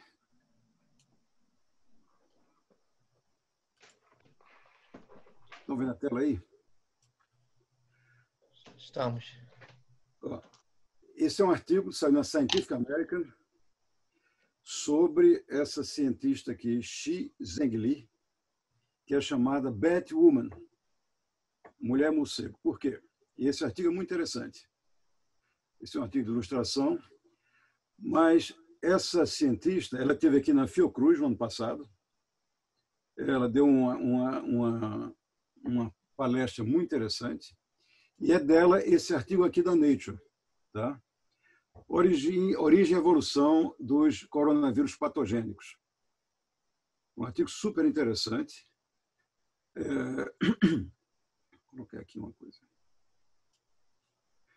Inclusive, essa figura ela apresentou na Fiocruz. E ela trabalha nisso há 16 anos, indo de caverna de morcego em caverna de morcego, tentando mapear isso. Por quê? O morcego não é só do coronavírus, não. O morcego é hóspede de muitos vírus diferentes, Aparentemente, o morcego tem um sistema imunológico que resiste mais a esses vírus. O trabalho dessa cientista é uma coisa assim, sensacional e muito difícil fazer. Olha, isso aqui é uma fotografia dela soltando o morcego que está aqui, depois que recolheu e soltou para pegar as amostras. E ela fez um trabalho muito interessante junto com um grupo americano da Universidade de Duke e de um programa chamado EcoHealth. Um dos principais participantes desse programa é do lado dos Estados Unidos. E eles fizeram um trabalho durante o tempo todo de coletar morcegos nos lugares mais... Isso aqui, eles estão coletando, isso é como eles coletam o morcego numa caverna, todos vestidos para se proteger. Por que esse interesse? Porque se sabe que os morcegos são um dos reservatórios mais... Eles estão implicados em ebola, estão implicados em Nipah, implicados em SARS e vários outros. Então, talvez por conta de um mecanismo biológico deles se protegerem. Agora, fala-se muito desse mercado de animais vivos em Wuhan. Isso está em todo canto. Já tinha artigos de 2007 prevendo isso. Mas restaurantes de caça existem em vários lugares do mundo. Restaurante de caça tem no Brasil, alguns clandestinos. Antigamente, você podia comer tartaruga, podia comer qualquer coisa. Na China, realmente, você tem uma coisa cultural, que o Tiago disse que a gente não pode fazer milimetricamente para proteger isso, mas já se sabia desse risco. A gente soube que o governo tomou providências enérgicas para isso, mas é um movimento que é limitante, porque é um mercado que também movimenta milhões de dólares por ano. A gente não tem certeza quando é que isso vai acabar. Agora, não é só a questão de comer o morcego, não é só por aí. você tem, por exemplo, tem países que usam fezes de morcego como esterco. E os trabalhadores coletam as fezes de morcego sem máscara.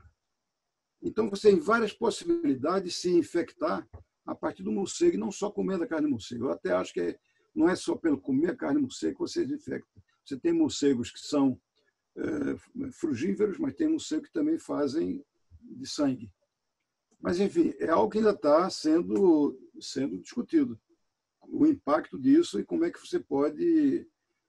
Agora, se gosta... Agora, o Trump, o que é que o Trump fez? O NIH cortou o programa de pesquisa em morcegos que os americanos tinham junto com os chineses, que foi um escândalo, isso foi anteontem. O NIH mandou cortar todos os grandes, quer dizer, você está cortando o conhecimento do problema. Isso é terrível. Passo para outros. Estou ficando sem voz. Tiago, Marcos. Eu acho que só um detalhe antes, né? Eu acho importante que todo mundo tenha em mente que mais do que o comer morcego ou comer pangolim é que existem mercados de animais vivos, porque não é uma gastroenterite, não é como uma verminose que se está comendo a carne contaminada. O que acontece é que existem mercados de animais vivos. Nesse mercado de animal vivo, o morcego que foi capturado, ele está respirando, se ele está com algum vírus respiratório, ele está liberando para um outro animal que está vivo, que está com outro vírus, de repente, se recombinam, e o ser humano que vai lá comprar. E essa cultura do mercado de animal vivo, ela também é nossa. Pelo subúrbio do Rio de Janeiro, nós encontramos os aviários. Isso é muito comum em Rio, Grande Rio, você vai encontrar mercados de animais vivos também, seja para cerimônias religiosas ou para consumo próprio. Então, isso também existe, não é uma exclusividade. A diferença é a escala. A ave migratória ou o morcego, ele é um potencial agente transmissor de algo que está no ambiente selvagem, sendo comensal de outros organismos que estão numa fazenda ou num ambiente doméstico, e entrando em contato com o ser humano a despeito da existência de mercado de animais vivos também. É claro que a caça, o mercado de animais vivos, ele concentra isso tudo num único ambiente. Então, de novo, isso aumenta a escala, aumenta a chance, aumenta a probabilidade de surgimento de novos vírus. Todos esses vírus eles são derivados de eventos ecológicos. E esses animais, ninguém está discutindo vacina ou tratamento para morcego, para o pangolim, para os outros bichos. Eles sofreram um processo de seleção natural. Eventualmente, eles carregam um agente um organismo que, para nós, ele é infeccioso, mas para essas populações de organismos, ele já é completamente inócuo. E o resultado desse desequilíbrio é isso que a gente vê. Então, de novo, não é um problema exclusivo da China. Se você pegar a Mata Atlântica brasileira, ela foi devastada por várias razões, né? Desde a agricultura até a construção civil. Os mosquitos estão lá, fazendo ciclo zoonótico de vírus com animais silvestres. Quando a gente compra um imóvel numa área que era florestal, a gente se oferece como fonte de repasto para o mosquito já estava lá.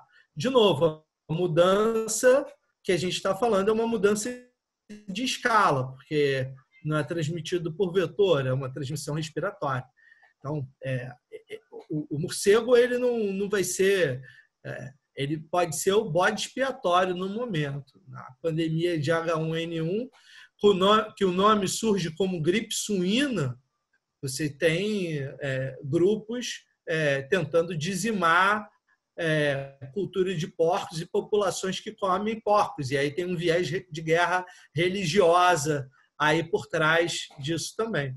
Então, são sempre movimentos complicados que se toma algum agente como bode expiatório. Mas o que a gente pode dizer consistentemente é que a infecção por coronavírus e os coronavírus são infecções negligenciadas. Apesar do potencial pandêmico demonstrado em 2002 e 2012, né, o número de sequências genômicas dos coronavírus humanos e animais depositados no GeneBank, né, antes desse surto é baixíssimo, o que até dificulta montar melhor qual foi o fluxo genético desse vírus, né, do pangolim, do morcego para o homem, se tem alguma outra espécie intermediária, normalmente tem uma mais doméstica ou de corte.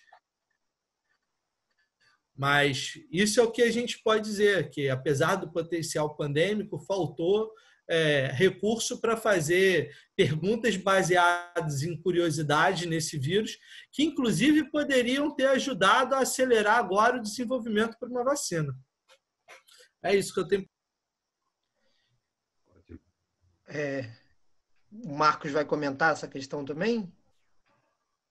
Não, eu acho que você pode seguir para outra sobre a questão só queria... eu acho que vocês clinical trials. Exato. Vocês queriam comentar alguma rapidamente sobre se a... Eu não tenho nenhuma informação de clinical trials em andamento. Talvez o Thiago tenha alguma coisa em andamento, né? Pode estar se estudando ou desenhando alguns projetos, mas até onde eu sei, não sei se tem em andamento clinical trials acontecendo nesse momento em cooperação entre Fiocruz e Universidade Federal do Rio de Janeiro. Mas não sei, Thiago, talvez você tenha mais informação.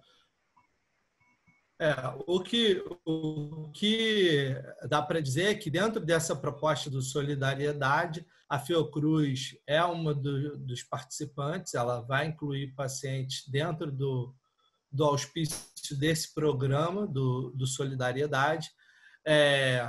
Acho que isso, se não está em andamento, ele está na iminência de entrar em andamento, mas acho que existem algumas dezenas de ensaios clínicos em andamento, algumas centenas já de ensaios clínicos em andamento só no Brasil, alguns que sobrepõem, usam os mesmos medicamentos com populações que são muito parecidas, então tem uma grande sobreposição, que eu acho que isso vai ser um grande fator de dificuldade para se obter uma resposta precisa.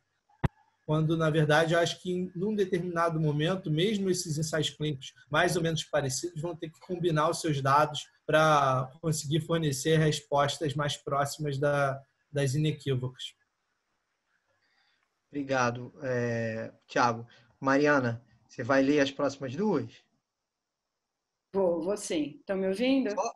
Estou só lembrando para que a gente ainda tenha umas 5 ou 7 perguntas, eu acho, para a gente tentar ser um pouquinho mais sucinto, desculpa, mas para a gente poder conseguir responder todas. Pode ser?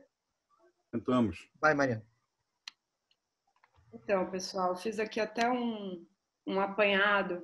Em relação às vacinas, as perguntas da Mabi, da Márcia, do Vitor. Se o teste de anticorpos seria um teste viável em massa para ser feito no Brasil. Ela leu alguma coisa sobre isso nos Estados Unidos e está perguntando aqui para a nossa realidade no sentido de não se planejar a quarentena no escuro, já que a gente, na verdade, não tem os números fidedignos, né, de contaminados. Depois, ainda em relação às vacinas, além disso, foi perguntado se como o Brasil está se posicionando nesse co-desenvolvimento de medicamentos. Se aqui também existe isso e existe entes privados envolvidos nesse co-desenvolvimento. E uma outra pergunta também, aí saindo um pouco do tema da vacina, mas foi feita pelo Fábio, dizendo que a rede municipal de educação básica do Rio de Janeiro é a maior rede da América Latina e que esses alunos não apresentam sintomas, mas eles são potenciais transmissores. E aí, se vocês têm algum comentário sobre como poderia ser planejada essa volta da escola e os perigos que vão estar envolvidos nisso, né? É isso. Marcos, quer falar sobre o negócio de anticorpo? Eu não entendi muito bem a pergunta se é uma testagem em massa ou uma testagem de anticorpo para avaliação de vacinas. Eu não entendi. Avaliação de se a pessoa ficou imune. Se a pessoa... Ela diz se a pessoa, como a pessoa é assintomática, primeiro se apareceria num teste de anticorpo, foi uma das perguntas, e depois se não seria uma estratégia fazer esse teste de anticorpo em massa e considerando os assintomáticos. Porque são duas coisas, né? É um pouco confuso. O som está falhando.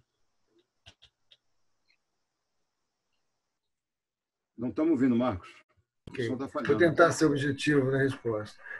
Pensando numa questão, são duas coisas diferentes, né?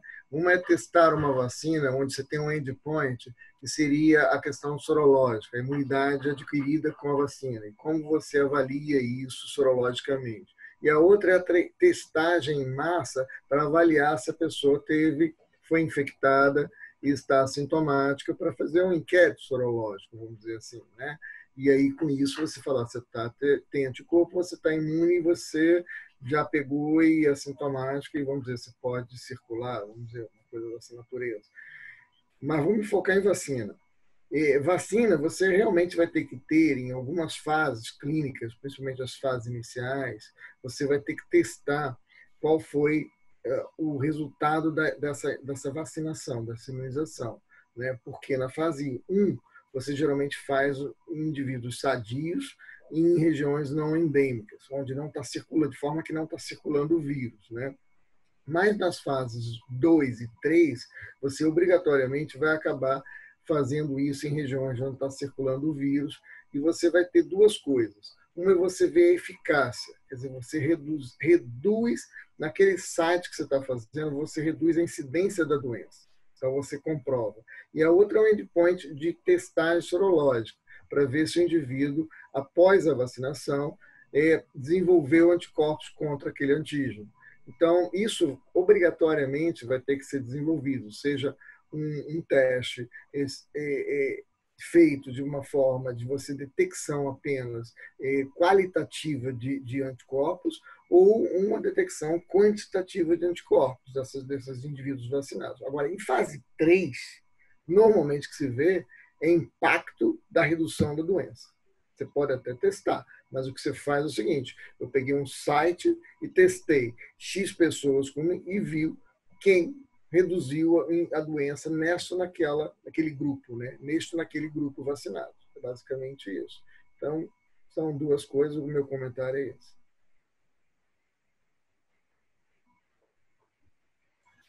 Tem outra pergunta, não tinha? Tem acho que sobre as escolas. Eu acho Como que governar sem perigo. Tiago. Acho que está dentro do mesmo pacote a escola e esse teste de anticorpos, né? No fundo, a pergunta tenho um passaporte da segurança, né? Eu consigo fazer algum teste para saber se eu posso viver a vida normal? Acho que, no fundo, trazendo para uma linguagem mais básica, eu acho que a pergunta é essa. E aí, não sei se eu vou...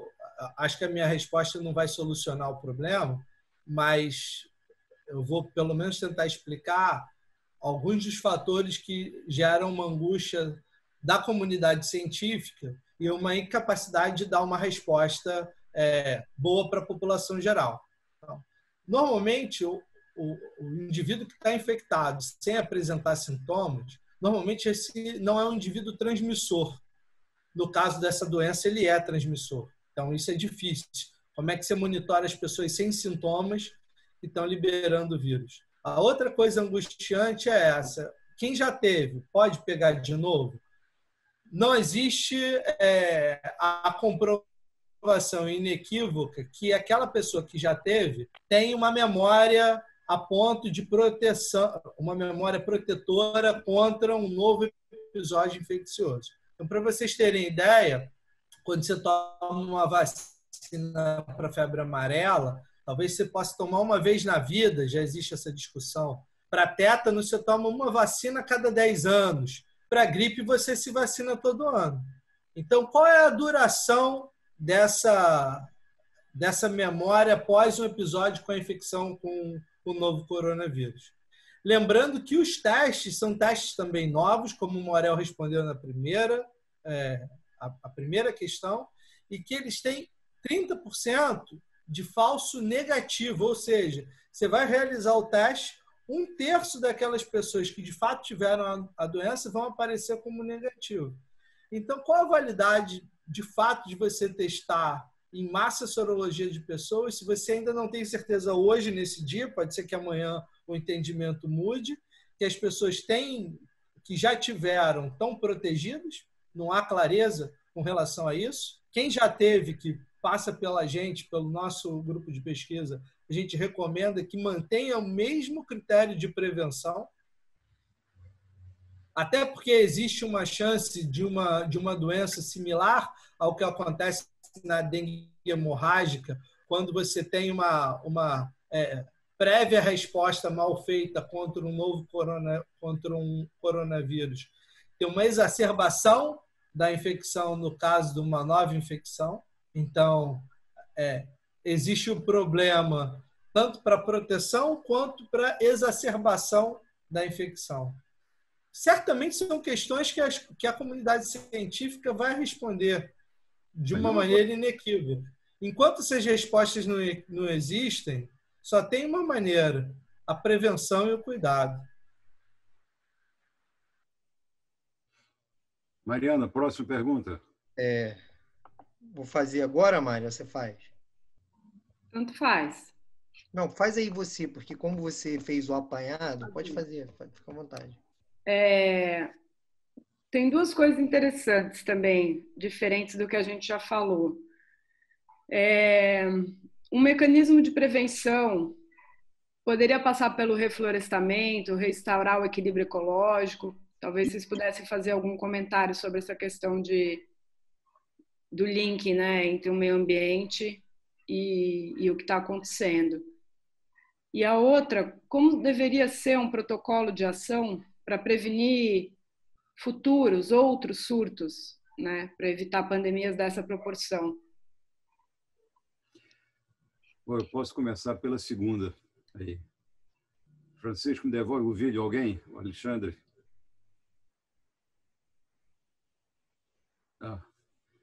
Veja, o que é que a gente pode fazer no futuro? Em 2016, a gente começou a montar um programa chamado Projeto Viroma Global, que era exatamente para tentar prevenir a próxima epidemia. Saíram até vários trabalhos mostrando a importância de você fazer sequenciamento em massa, estudar os vírus e tal. O Tiago falou muito bem. A gente viu agora que está completamente desguarnecido em relação à biologia ciclo natural dos coronavírus, que é muito pouca coisa já estudada. E, de repente, é a doença que veio e pegou a gente. Pois bem, todos os esforços que foram feitos para começar um projeto de Viroma Global, que era para mapear, para se preparar, para ter conhecimentos básicos, nunca conseguiu ir adiante. E pior, com a eleição do Trump, todas as esperanças foram por água abaixo. Era um projeto que iria começar com financiamento do NIH, mas a entrada do Trump, ele colocou todas as prioridades no começo em fazer a barreira do México e esqueceu tudo isso. E, recentemente, pior ainda, ele está tirando qualquer projeto que tenha colaboração com a China, em especial com o pessoal de Wuhan. Porque, para a plataforma política dele, é importante ele dizer que o vírus veio da China, a ameaça da China, sabe? Então, a gente tem uma mistura de componentes políticos, ideológicos, científicos e de pânico que torna muito difícil você ter um trabalho consciente de pensar em prevenir a próxima epidemia. E você previne se você tiver conhecimento, muito conhecimento. Né? não é com opiniões e nem com hipóteses que você vai combater uma epidemia. Eu sempre digo que eu acho que para Ebola se levou anos para saber onde é que estava o hospedeiro, onde é que estava o vírus, como é que foi. E em uma semana se sabia tudo. A gente tem uma metodologia muito mais poderosa. Mas fazer disso um instrumento de prevenção da futura é complicado, porque a natureza é muito sábia. Há um pessoal que pergunta se esse vírus foi feito pelo homem. Eu sempre digo o seguinte: a natureza é muito sábia, ela não precisa de ajuda para fazer uma nova epidemia. Ela faz isso todo dia, diariamente. Tá? Agora, quanto à pergunta se uma mudança, se o que a gente está aprendendo pode levar a uma mudança ecológica maior, isso é coisa de longo prazo. A gente não sabe se com a epidemia acabar, se o mundo vai pensar diferente. Outro dia eu li no Twitter um comentário muito interessante. Disseram, não, depois da epidemia vai ser tudo diferente, vai ser melhor. Alguém disse assim, depois da peste negra veio a Inquisição. Muito pior. Então, estou vendo que o Tiago está rindo, ele que vai querer fazer algum comentário. Tiago. Eu fico feliz da pergunta, porque me parece que encaixou bem dentro do que a audiência está percebendo.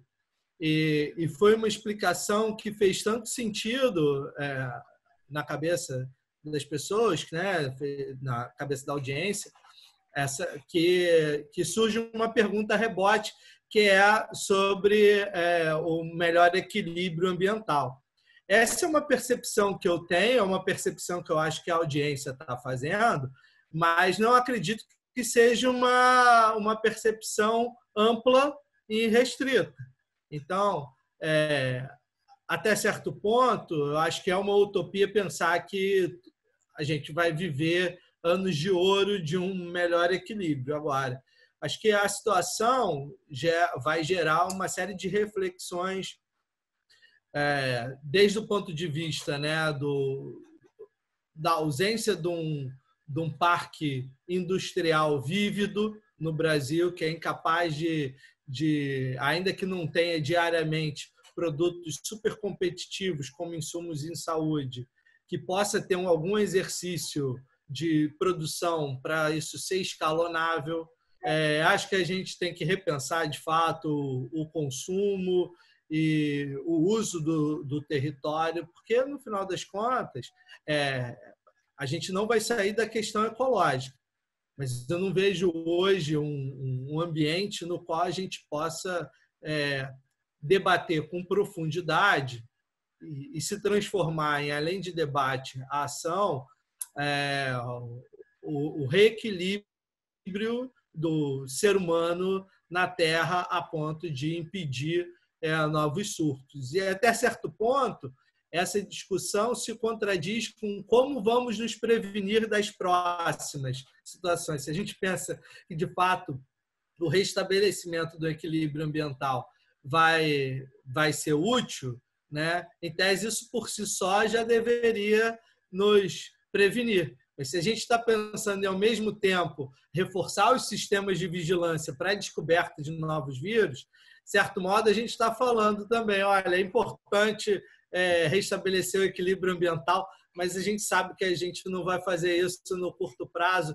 Então, é melhor a gente continuar olhando os vírus que estão circulando por aí para tentar ter vacina e tal. Então, muito difícil sair do modelo desenvolvimentista que a gente está e restabelecer novos parâmetros. Mas eu acho que esse é o desafio, senão a gente vai viver novos surtos. Praticamente a cada 2 anos, no século XXI, a gente tem um surto de um agente infeccioso de natureza viral. Mariana, Francisco? Mariana, Francisco? Sim, obrigada. Então, gente, na realidade, a gente está no nosso horário de encerramento, que são 8h40. Tá. Desculpe, esqueci do vídeo. E a gente anotou várias perguntas, muitas delas foram cobertas, e muita gente aqui no chat também dando parabéns. Enfim, eu queria saber se vocês querem falar alguma coisa para fechar, como fala final? Como é que tá para vocês? Algumas pessoas aqui, mais de uma pessoa aqui, quer saber se com esse relaxamento que está acontecendo agora, que aos poucos vai acontecer, se é possível que a gente tenha novos picos e novos surtos do próprio Covid. Isso foi muito perguntado. E sobre os antivirais também foi muito perguntado, essa corrida nas farmácias por comprar remédio. E, enfim, só para, se vocês quiserem se direcionar. Olha, o que aconteceu em outros países, e não só nessa epidemia, a epidemia de gripe também, de gripe espanhola. Quem conseguiu fazer o lockout segurou. Quem relaxou, teve a fatura, veio depois. Mesma coisa acontecendo aqui agora. Se você relaxa no momento que a pandemia ainda está aí, vai vir uma segunda onda. Tá? Agora, isso a gente espera que se consiga diminuir. Né? Eu acho que, como palavras finais, vou passar depois para o Marcos e para o Tiago, eu gostei muito disso. Eu acho que isso abre um campo legal. A gente fez essa primeira experiência com o Zoom, vamos fazer outras com o YouTube para ter mais facilidade de acesso. Mas eu acho que a gente fez, o que eu gostei mais foi que a gente levantou tantas perguntas, viu que a plateia, que a audiência respondeu muitas delas, e para mim há um campo de pesquisa imenso, não só científica, hard, mas em economia, em cultura, nas ciências humanas, tudo. Então, eu acho que a gente tem que explorar muito mais essa interação por esse mecanismo. Eu estou muito satisfeito, agradeço ao PPED por ter esse convite inicial e passo para o Marcos e para o Tiago para encerrar. Marcos. Primeiro eu gostaria de agradecer realmente a oportunidade da gente estar aqui falando. Eu acho que foi interessante, eu acho que perguntas interessantes, agradecer as perguntas que foram bastante pertinentes e coerentes. E eu acredito que a situação do Brasil é uma situação complicada, mas nós temos muita tecnologia, muita ciência estabelecida. Eu acho que aí um pouco naquela questão do co-desenvolvimento, eu acho que nós temos um potencial muito grande para cooperar no desenvolvimento tanto dessa reposicionamento de drogas como desenvolvimento de vacinas e mesmo nos testes sorológicos, porque a pergunta sobre se vale a pena testar ou tem como testar em massa, tem duas coisas. Uma é, como o Thiago falou, teria que ter testes sorológicos confiáveis. E o segundo, teria que ter testes confiáveis, baratos e produzidos em capacidade de produção. Você pensar que você vai... Imagina se você conseguisse testar, as pessoas fossem numa farmácia, se autotestar ou testar em algum lugar, e falar, pô, eu estou imune, eu posso liberar. Entendeu? Mas qual é o controle que teria em cima disso? Né? Então, se você tem um teste fraco, um teste que tem uma margem de erro para positivo ou para negativo alta, qual é a confiabilidade que você teria nisso? Né? Mas eu acho que nós estamos buscando, acho que tem várias iniciativas de busca de novos testes sorológicos e talvez a capacidade de produção aumente, e aí isso vem ajudar realmente a fazer essa sorologia. Eu acredito que terá esses estudos clínicos com drogas vão mostrar algumas drogas que vão ter alguma eficácia no tratamento da doença provocada pelo vírus ou as complicações geradas por ele. E eu acredito que desse leque de mais de 120 vacinas hoje testadas, nós vamos ter uma vacina ou mais de algumas vacinas candidatas que vão avançar a última fase ou até mesmo um registro num prazo nunca visto antes. Então, o que a população brasileira tem que entender é que talvez nós vamos ter que ter voluntários, e os primeiros voluntários que vão ser envolvidos vão ser voluntários sadios, pessoas jovens sadias que vão se voluntariar para tomar essas vacinas e provavelmente em um curto prazo vão estar disponíveis em estudos clínicos que serão realizados também no Brasil. É basicamente isso, e nós temos que torcer, e por enquanto nada disso existe, eu acho que o isolamento social, os cuidados, usar máscara, higienização de mãos, tudo isso, evitar aglomerações, eu acho que é o que pode se recomendar nesse momento. Obrigado pela atenção. Tiago.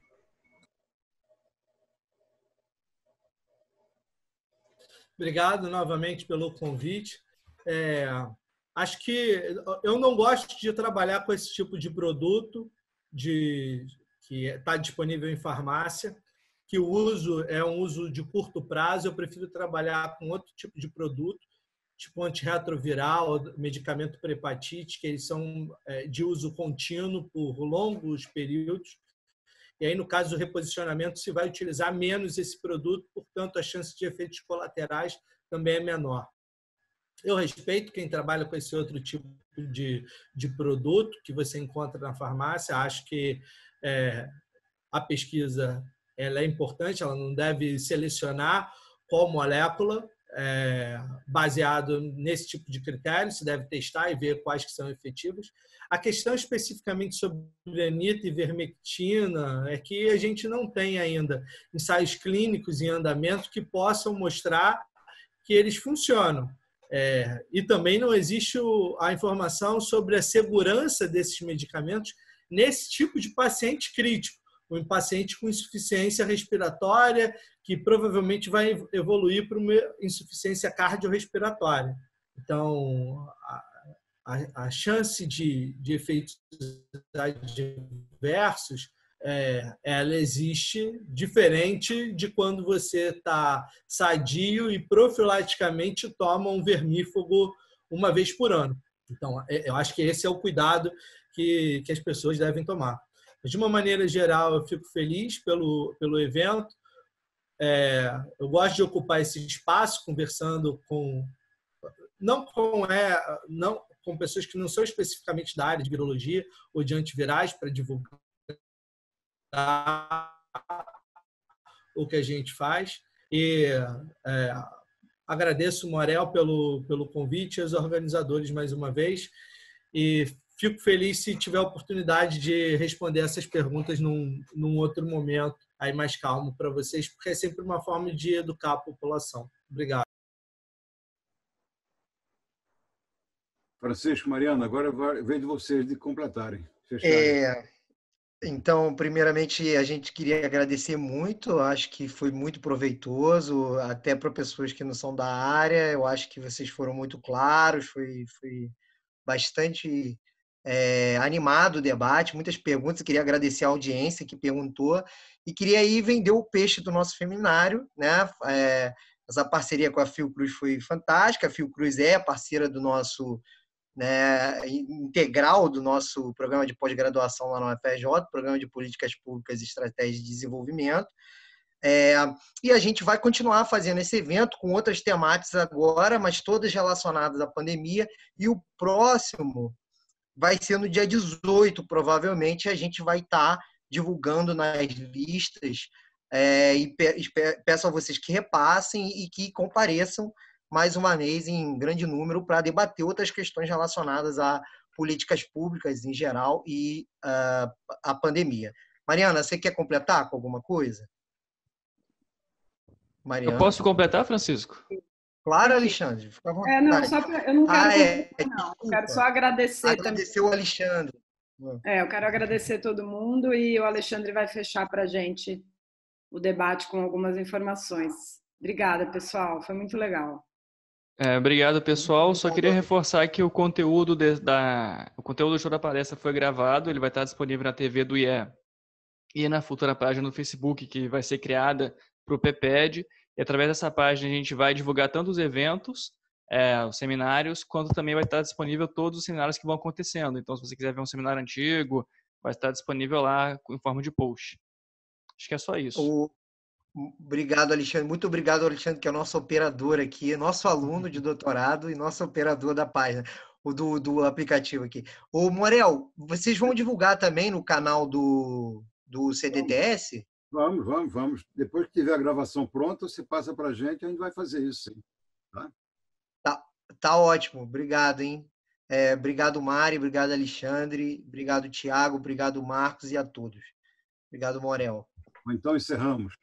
Isso, queria agradecer a todos, foi maravilhoso, adorei, foi excepcional, vocês estão todos de parabéns, fiquei felicíssima com a presença de vocês e realmente agradeço de coração, foi um momento muito importante para o PEPED e queria reforçar isso com toda certeza, foi muito bom, muito bom. Para quem não sabe, quem está falando é Ana Célia Castro.